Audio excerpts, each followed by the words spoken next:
कलाक बेफार्म हलाए वियासीं ॾिनासीं चयासीं नॉर्मल कर 15 ॾींहंनि जो चयनि न खणो सुभाणे ॾियो सुभाणे बसि खणो 500 ॾियो कंहिं ग़रीब वटि आहिनि न आहिनि 5 रुपया उहो काॾे वञे।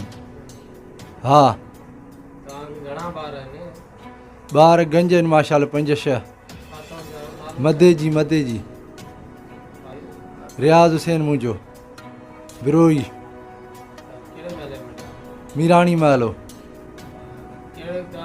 नादरा हफ़ीज़ मदे जी वारे में वियो में अधु कलाक खनि थिए थो ॾिनोमांसि चए 500 ॾियो सुभाणे खणो नॉर्मल न थींदो।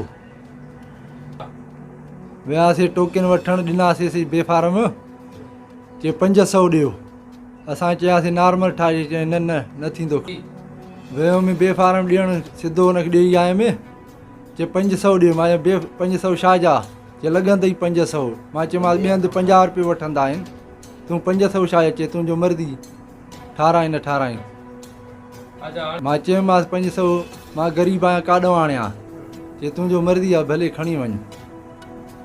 तकलीफ़ आहे कल्ह मेमून छोकिरो बि वियो दीदार उनखां बि 500 वरितऊं चयूं बाबा सुभाणे खणिजो। असां नवदेरे शिकारपुर लाड़काणे मां ठाराईंदा आहियूं उते 10 ॾींहंनि 15 ॾींहंनि खां पोइ हू 50 रुपये वठे थो। हे ग़रीब माण्हू जेके हितां मदे जी आहे मज़दूर रोज़ु खाइण ऐं कमाइण वारा रोज़ु खाइण वारा उन्हनि ग़रीबनि वटि 500 काॾों अचे जॾहिं 50 फी आहे नॉर्मल हुन बेफार्म जी तव्हां उहो वठो न। तव्हां मदे जे माण्हू सोलप मां बि सोशल वर्कर आहियां इन जे करे असां ग़रीब आवाम जे लाइ इहो कयूं था त उन्हनि जे लाइ भलाई थिए।